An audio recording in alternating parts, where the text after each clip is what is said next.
Welcome to this very special edition of Better Yet. We are live from PARCEL Forum in Dallas 2024. As always, we're going to have an incredible conversation today. These are fireside chats with innovators, visionaries, and leaders in last mile parcel delivery. And today I'm thrilled to be joined with Mike Koleno, CTO over at Better Trucks. You recognize Mike, and the team from Bettermile. So gentlemen, we've got a lot to cover. We've got a little bit of time. You're on site today, so I want you to give some introductions. We'll start with the Bettermile team, and then we'll dive in. Sebastian, do we want to start with you? Sure. First of all, thanks a lot for having us. Really excited to be here on this format with you guys today. I'm Sebastian. I've been with Bettermile for the last 4 years, mainly driving adoption and growth of our solutions all across Europe and most recently across the United States as well. Yeah, cool. Thanks for having us. My name is Simon. I've been working with Bettermile for 7 years now. Basically started the company with a very small team 7 years ago. Yeah, worked ourselves up in creating a great user experience for consignees, but also for delivery drivers. Awesome. My name is Mike Koleno, Chief Technology Officer at Better Trucks. As always, happy to be here with you, Dan. Thanks for hosting and emceeing this on-site opportunity to speak with our friends at Bettermile. Absolutely. All right, let's dive in. There's been a lot of fantastic discussion this week in Dallas. There's been updates, including a new real-time tracking research report that the team over at Bettermile put out. So this is a topic that's near and dear to us over here at Better Yet. Mike, it's something that we've talked a lot about over the last 12 months. Yep. But I want to start this. I'm going to start Bettermile team. Why don't you tell us a little bit about the research report you put out around real-time tracking, and even why? Why was this so important for you to put out some primary and secondary research around this topic? Yeah, really good point, Dan. Maybe let me just start from here. I mean, customer expectations has been a major theme of the event here over the last couple of days. We've seen it from so many different angles and perspectives over the last couple of days. And from our view, I think it's important to understand customer expectations, to really understand market dynamics on a very local and regional level. And from our view, it's important to understand the difference between what is commonly referred to as conventional tracking as opposed to what we look at as advanced last mile tracking. And conventional tracking basically provides the essential status updates in key steps in the parcel journey from pickup through in transit to out for delivery and delivered, while advanced last mile tracking provides continuous updates throughout the day of delivery, including narrowing ETAs, live visibility of the package, number of stops until arrival. And I mean, we come from a world where that kind of advanced last mile tracking has become market standard. We have seen it in the majority of countries across Europe and across the globe as well. And when we look at the US, we see some similar trends and some similar tendencies in that respect as well, especially looking at that report.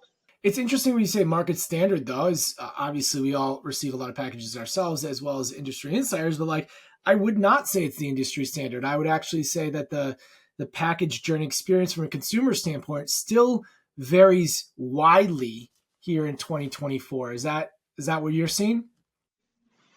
Yeah, I mean, there are major differences across carriers, but maybe starting from consumer perspective, and this is what the majority of research that we have done together with Triangle Management System was focused on. They've surveyed, I think, over 1,300 participants all across the US to really understand what their expectations are, where they're coming from. And I mean, the survey highlighted that the majority of people, they're just getting accustomed to using ride-hailing apps and food delivery apps where they get down to the minute ETAs, where they track the delivery vehicle continuously in real time until arrival.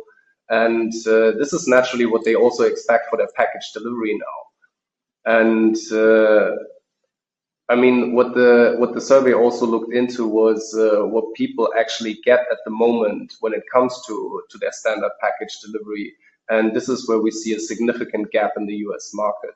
So I think it is 9 out of 10 survey participants responded that they highly value parcel visibility throughout the day of delivery, also to align their activities around their delivery.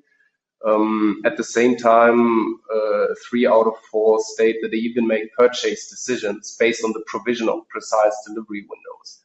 However, when we look at the state of last mile tracking in the US, we see a significant gap with only 1 out of 5 actually receiving a precise delivery window of 2 hours or less on the day of delivery. And these are mostly Amazon deliveries and primarily into urban areas. Right? And to be fair, you guys, obviously based in Europe, you guys see, the inverse of that as it relates to the European market specifically expects and has grown accustomed to this live tracking capability that seems so foreign still yet to Dan's point, east side of the United States. I think there are two major differences why the European market had to go this path earlier.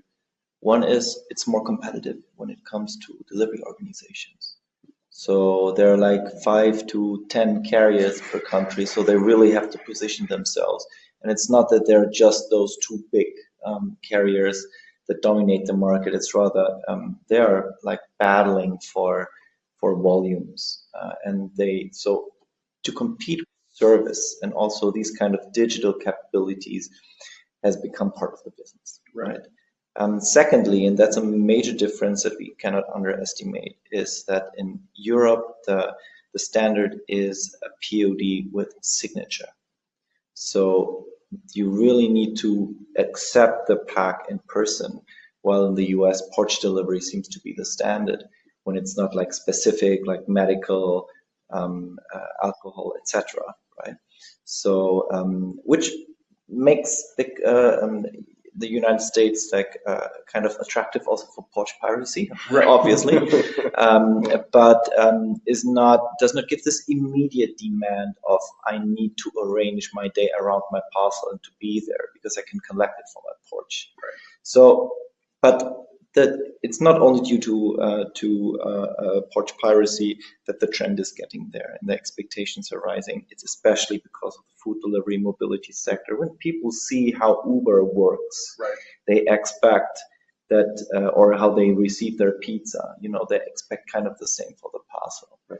And what we've also seen in the reports is that it's getting a part of this emotional experience. So it's like what we see, and that's another study that we did about the emotional impact. It's like, when you see like these indicators, when you order something in an online shop, like the emotional level is relatively low, but the closer it gets to your delivery, the higher it gets, right? So, and to expect a parcel on the door of your house is like emotionally right before the level of actually opening the parcel. Right. It's a little bit like falling in love. Right. So, yeah, I mean it is, and that's also why we see in the report that people would actually, what did you say? I think 3 out of 4 would actually decide for specific retailers because of the fact that they have digital services like that, or their carriers provide something like that. It's very interesting. In fact, last night, just one quick note here, Dan. We're talking about this with one of our partners today. We're talking about tracking and, again, just how important it's becoming and how so much of the world around us is shaping everyone's consumer experience. So we've got a partner who's staying here at the hotel, orders room service last night. Room service is late, and she's like, I have no way of tracking or knowing, like, did they actually get my order? Is it on its way up to me? Like, are they at the elevator? So it's definitely being driven by outside forces as well as some of the inside forces in the industry. But obviously, that consumer experience and that consumer expectation, sort of transcends almost everything that we do in our daily lives. So. Yeah, read a lot about the double-edged sword of, delivery apps. For instance, Uber has made us less patient as a society in general, knowing that we can get something so quickly. But really, you highlight kind of that experience gap, right, between consumers saying what they want and what the market's delivering. I think, you hit on it in the United States that we've seen the rise of regional carriers and that multi-carrier movement over probably the last, Mike, about 15 years. And that's completely changing the dynamics, but also changing the innovation kind of quotient. Mike, you've talked a lot about, you launched Vestigo here a few months ago to tackle tracking from the other side, from the shipper's perspective. So here you kind of see, some more of the regional carriers, who are working to be a little bit more innovative and shifting that nice to have to a need to have to close that experience gap here in the United States, right? Yeah, absolutely. If you look at kind of our focus, which is more with Vestigo and that platform, is primarily on the shipper side, especially as they look to diversify the carriers in their network. They need to understand and identify, how can I essentially consolidate all the tracking that happens, and it tends to be nuanced and it tends to differ carrier by carrier. How do I consolidate all of that so that it is a seamless experience to the downstream consumer? If you match and marry that with the consumer or the carrier-driven consumer experience that the Bettermile team has created, their platform, Better Tracking, which enables sort of this, real-time, closely monitored ETA of number of stops, a bunch of other data as it relates to day of delivery packaging.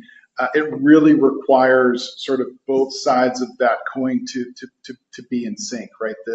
The shipper has to identify, as I bring one more carrier into my network, I need to understand how I get that under the umbrella so that when it comes to the execution of this and the execution across different carriers, that my consumer experience is relatively the same. And that is very challenging from one, just orchestrating that across different carriers, which is kind of the focus of Vestigo, and then ultimately down to the carrier level, they aren't going to have necessarily the capacity or the knowledge or the expertise to provide that level of real-time tracking, day of sort of ETA, sort of dynamicism, where a tool like Better Tracking that carriers can pick up individually and insert into their workflow can essentially in turn help shippers provide that sort of uniform customer experience. Yeah, I think you bring up an important point. It's not a low-hanging fruit. It's not just like a tool that you just add on, right? It's, you can do it and generate some create a starting point, but it very much depends on, obviously, on the sequencing of a tour, right? So, because this is like the prerequisite to calculate ETAs, at least when you want to do it in a high accuracy and reliability. So the operational impact is quite a bit, right? So basically, if you want to do it properly as a carrier, you will have to send out your drivers with a navigation system that does dynamic recalculation and knows at every time where the driver is, and the AI can basically learn from the driver's behavior, fed with like hundreds and thousands of data points on a tour. And you can also do it and kind of chaotically, like the system can calculate what's the most likely point the driver will head to next, but you'll not get down to 10 minutes accuracy. You'll rather stick at 60 minutes or 120 minutes, right? In this time ranges. So the starting point is easy, I would say, for carriers to have just something out there and be on the same level as Amazon Logistics in the US, for example. But there's a lot of room to improve and get those down to a real Uber-like dynamic experience. And what we see is that the carriers that we work with need this low-hanging fruit as entry point. and then start to understand the leverage. Then the beauty of this thing is that it's not just customer experience for the consignee, it's also the productivity aspect for the carrier. Because the better this real-time tracking, like transparency works, the faster delivery is. I mean, if you needed POD, a signature POD, obviously, right? But if you need to big and bulky, like bring a couch to the fourth floor, I mean, the consignee better be at home, right? So this is a direct connection, and if you combine this, but even without like a signature POD, it's just obvious in data this increasing leverage of route optimization and navigation tool, and not just for new drivers, but also for experienced drivers. I mean, we're talking about like 2+ waypoints or stop points per hour, you know. So this is probably something where I would say also for the US American market, which is on the operational side, quite a competitive market, right? Something probably what we will see in the next 2 to 3 years, that there will be no carrier who's able to live without it. Right. Yeah, I think the baseline is constantly being reset in this industry, both on the carrier side, on the shipper side, and it's all being driven by the consumer and their expectations. You know, another thing that came up this morning with that same partner that I was speaking with is that, you know, so much of kind of to your point, Simone, so much of what is traditionally done around tracking is very, very kind of like marketing focused. And in reality, the root problem in many cases for carriers to solve is the operational component, right? What are all the steps that led us to get to that particular point in time where there's a missing ETA that needs to be communicated? You know, that's not necessarily a tracking problem. That's what happened with our own, you know, network as a carrier, whereby which we missed certain opportunities to, one, you know, correct what we need to do operationally to find, you know, efficiency that we're either expecting or we need to go after. But then also, that's the opportunity to kind of create the new, you know, or updated ETA based off of, again, you know, things that transpire in our network that, you know, that typically don't get reported or don't get surfaced to the customer, which is, again, kind of back to what you were saying, Sebastian, is that kind of like very old way of tracking where people just, you know, refresh the page until they see the next event, and they're sort of left in limbo until that happens. And it's not like, I mean, it's driven, of course, by e-commerce and consumer expectations in that segment. But just this morning, I talked to another gentleman in the B2B segment, and their customers, you know, they actually align their production processes around the deliveries, and even for them, it's critical to be updated, even if there is a delay, even if the driver gets there earlier than expected. They want to align their production processes and their operations and their business around the delivery or the pickup of the driver. So having precise delivery windows also is critical for them. Yeah, it's interesting. Do you think we'll ever see you know, a scenario? It's interesting, even as I have, you know, a shop on my phone, and we, you know, you see kind of, it's almost rear looking though, the package journey. It'll say, okay, this package is, you know, in Memphis or in Nashville. It's not predicting when it's going to get to, I'm here in Chicago, you know, one of the distribution facilities. It's not predicting when it's going to get to the local post office. I'm curious, you know, we've talked about this for a while, and I think you'd be hard pressed to find a head of transportation who would argue with any of this, but we all know that implementation is vastly different amongst even large retailers. Mike, we see this all the time where a retailer will say, yes, the rates are fantastic, and yes, the customer service and the footprints aligns, and, you know, tech resources are going to, you know, challenge us for the next 3 to 6 months, right, and hinder. So What do you both teams see for the teams that are able to adopt this innovation and this technology? What are they doing differently internally? Is it a mindset? Do they have more resources, different resources? Yeah, I'll talk about maybe the shipper side of this, and then obviously I can kind of speak to it as it relates to Better Trucks as a carrier.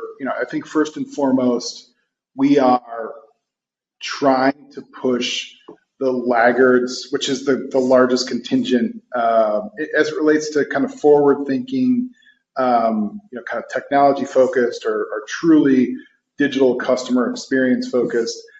There's a lot of laggards in this industry from a shipper standpoint, and we're trying to, I wouldn't say get them to adopt that, but really trying to help enable them to see that value proposition and to go out and actually execute it. At the same time, we're also trying to inform them that or educate them that in the United States, with a more diverse carrier model, you can extrapolate a ton of savings, right? Which inherently brings one, complexity as a whole, right? I used to use this one national carrier, right? Some of them detailed or highlighted in your report versus a combination of GLS on the West Coast, better trucks in the Midwest, and so there's a lot of education and enablement that needs to happen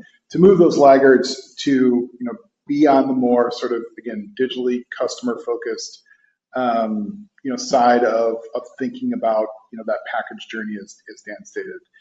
Then I think the other challenge is, and this is where you guys obviously come in as well, is we can look at a team like Better Trucks and see that technology for the most part is built from the ground up, and that we're attacking these use cases and custom fitting it to our customers or to our shippers and to their customers.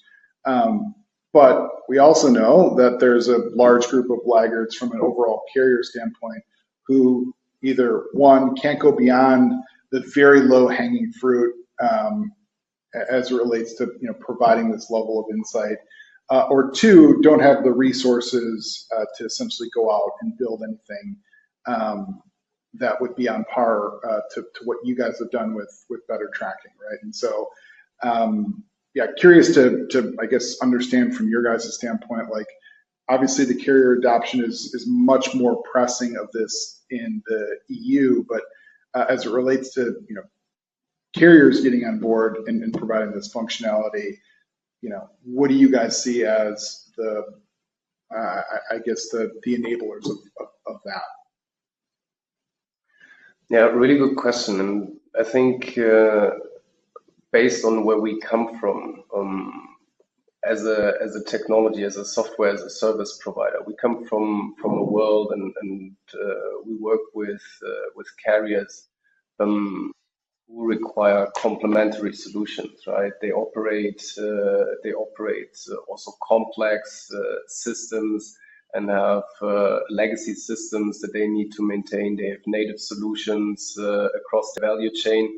And from the very beginning, our products had to work and operate around this complex landscape as a complementary solution to their delivery app, as a complementary solution to the integrations that they operate and maintain. And I think, as you said, like in the US, the carrier market or the market as a whole is structured differently, with the incumbents on the one hand, with regional carriers on the other hand, providing more flexible alternatives to that.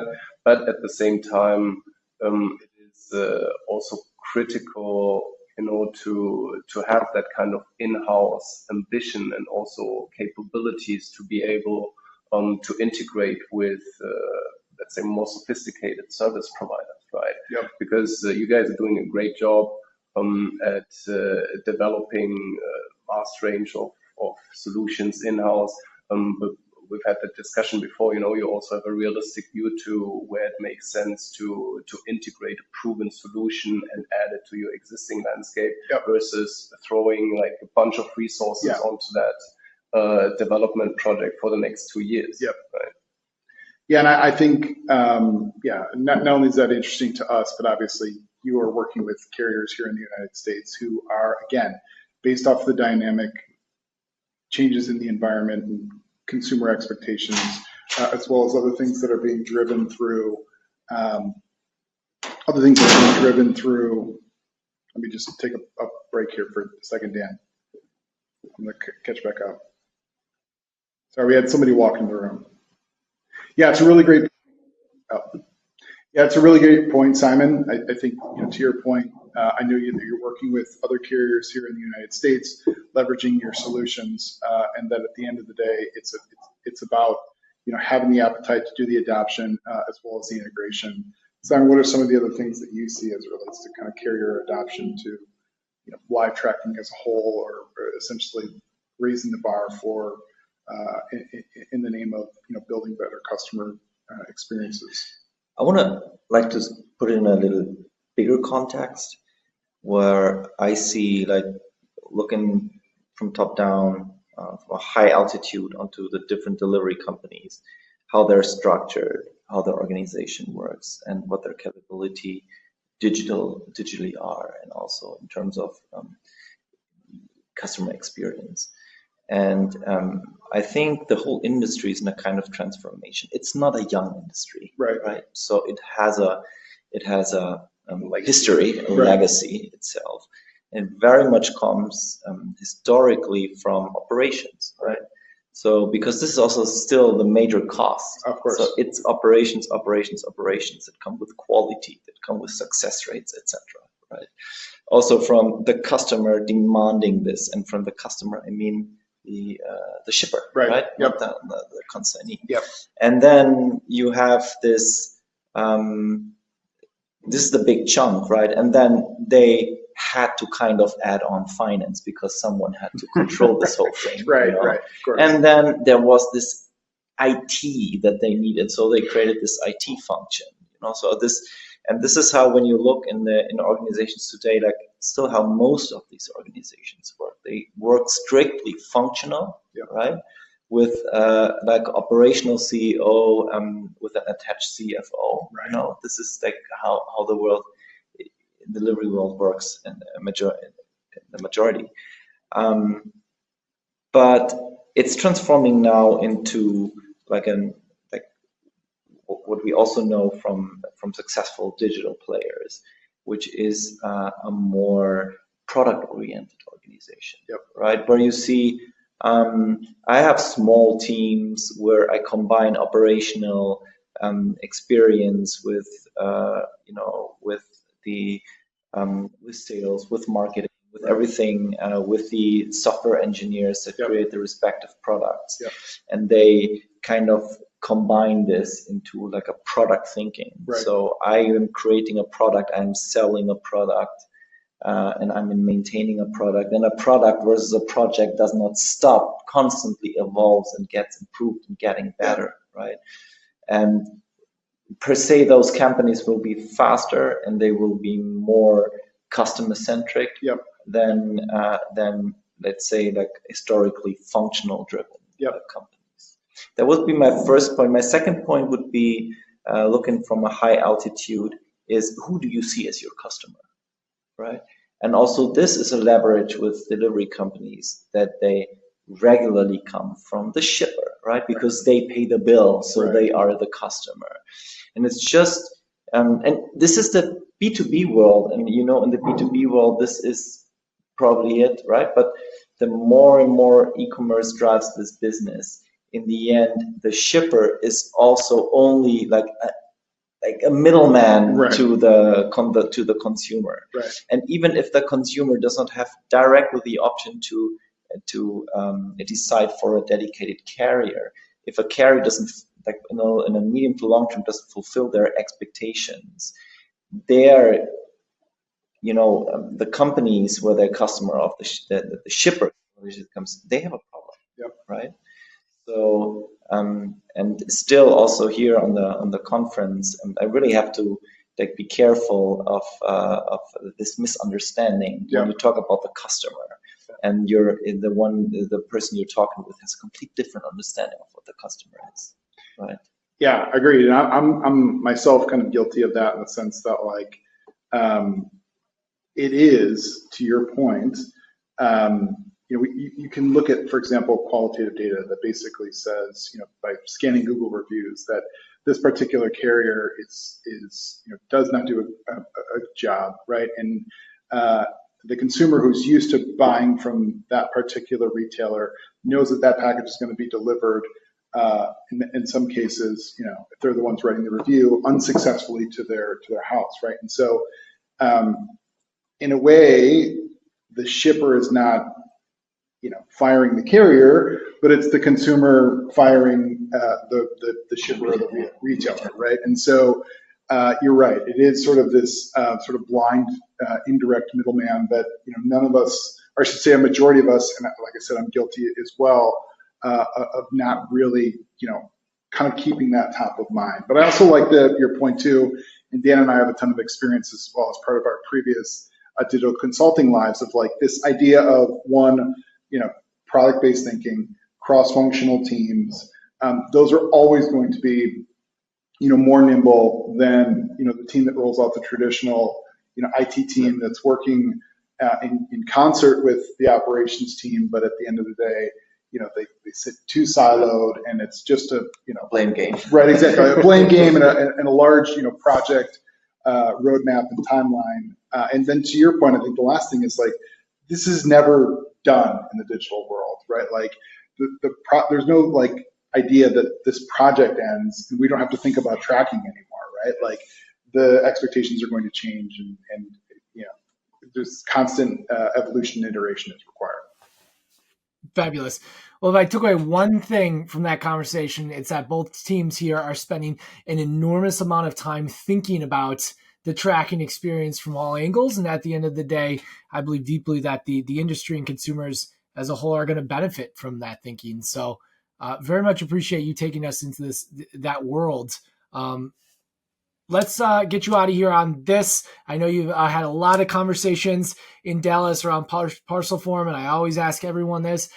It's called Better Yet for a reason. We believe the best is yet to come in last mile parcel delivery. So either something that you're working on or something that you heard this week in Dallas, what excites you most when you think about the next 12 months in parcel delivery? Sebastian, let's start with you and go across, and we're going to get an answer from everyone.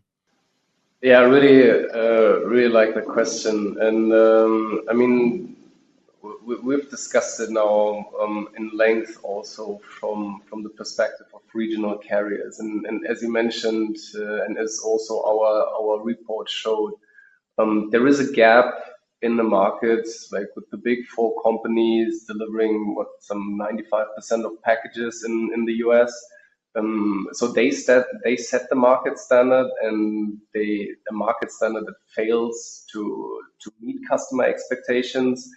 And from my view, this is exactly the gap that regional carriers are poised to fill, where it's a major opportunity for them to grow market share by providing a better last mile user experience. And from my view, what I'm really excited about is seeing that come together. As you mentioned, Mike, when shippers think about diverting volumes to a network of regional carriers, my vision for that is providing a uniform last mile tracking experience across that regional carrier network that even outperforms, whatever the market standard is out there. And this is something that I would really like to see taking shape over the next 12 months. Yeah, it's great. I'll kind of I'll over deliver here a little bit. I think there's two takeaways from me. The first is I think the macroeconomic trends here in the United States, told a story that while it still is a very tight market and volumes aren't anywhere near where they were at pandemic levels here in the United States, that we're continuing to ramp ramp up as an industry as a whole, as well as, a lot of that is reflected by the growth that we see at Better Trucks. So that was just, sort of great to see. And so from that standpoint, we'll expect more growth as it relates to parcel delivery in the future, which was great to hear. I think the other thing too is this sort of softening and sort of a warming from, I would say, an industry as a whole to one, allow for greater collaboration between partners. When I say partners, I mean pure software players like you guys in the industry, to carriers, to shippers, in order to provide a better digital customer experience. And that doesn't necessarily, isn't exclusive to tracking as a whole, but I think in general, having the ability to sit down with a shipment aggregator, a carrier like Better Trucks, someone like the Bettermile team, and a shipper to say, hey, look, we are currently running we're currently running first mile and middle mile, line haul lanes across the country. We're missing the expectations from our customers. What can we do? Is it, zone skipping? What can we put in place operationally to meet their expectations? And on top of it, what can we provide as it relates to a better digital customer experience around things like tracking or service SLAs, so that we meet customer expectations. Outside of just the conference, we are onboarding a very large retail customer right now. They had their first annual partner summit a month ago, and we attended it, and they had similar kind of makeup as I just described. They had their software solutions teams in attendance. They had their carrier partners in attendance. They had their WMS, OMS platforms representatives in attendance. They closed the door and said, we're here for the next 48 hours. One, to thank you, but also two, to say and highlight the fact that you're going to solve our hardest problems to solve on behalf of our customers and on behalf of our brand when it comes to transportation and logistics over the course of the next 12 to 18 months, right? And that sort of partnership and collaboration has absolutely been missing, at least from my initial years in this industry. So that's super exciting to not only see, but obviously very, very powerful to experience. Yeah, so the better yet to come. Dan, you said like a range of the next 12 months, maybe. I want to be flexible here, and I would say maybe like the next 3 to 5 years. Yeah. And I think the fact that excites me most is that, like, based on what we just discussed, like historically shipping companies in Europe, but also in still in the US, still more coming from the customer is the shipper perspective. Yeah. Now more and more moving over to the customer is or also an important customer is the consignee. Yeah. Because they kind of indirectly at least have an impact onto the carrier selection and the demanded service, etc. But I think the development will go on a path where carriers more and more will understand themselves as a platform between shippers and the consignees. And this also will drive monetization of the whole business. Because I think the monetization, or like in terms of the pure shipping a parcel from point A to point B, is a kind of competition. It's limited, There's a certain like revenue potential. There's a certain margin involved, and you can do it a little bit better, a little bit worse, right? You can exploit the workforce a little bit more, or a little bit less, or you can employ them or less employ them, more gig them, whatever it is, right? But in the end, what's the next big lever on top? And I think for carriers is monetizing the platform. So because due to means like real-time tracking, but also other touch, carriers own also a relationship with the consignee. Yep. Because they have their phone number, they have their email address, they have the physical address, and they're actually going there in person. Right. I mean, you know, Yeah. which retailer would go on the doorstep of their customers? It's not the retailer, it's the carrier who's doing it. And what we'll see here is additional services, upgrade options, etc., using reach that they generate digitally. For example, use the real-time tracking, upgrading a service on the fly to an evening delivery, onto a time-definite service, more getting into express, right? And letting the retailer pay the economy version of it. And then let's use the reach and the personal contact as carriers to monetize this relationship, and rather, provide the service that is demanded. Yeah. Right? So that's kind of what that really fascinates me, and what I would say in the next 3 to 5 years has at least the opportunity to leverage this whole business to the next level. Great stuff. Fabulous. I mean, you're really hearing is, excitement around the continued rise of regionals, and with it, I think bringing that innovation into that industry, whether it is continuing to think differently about tracking the last mile or as a platform, as we just talked about. So, gentlemen, I want to thank you so very much for this very special edition of Better Yet. I hope you've had a fantastic week in Dallas at PARCEL Forum, and that's a wrap. We'll get this thing live in a week or so. Thank you very much, and we'll catch you on the next episode of Better Yet. Thank you. Thanks, Dan. Thank you.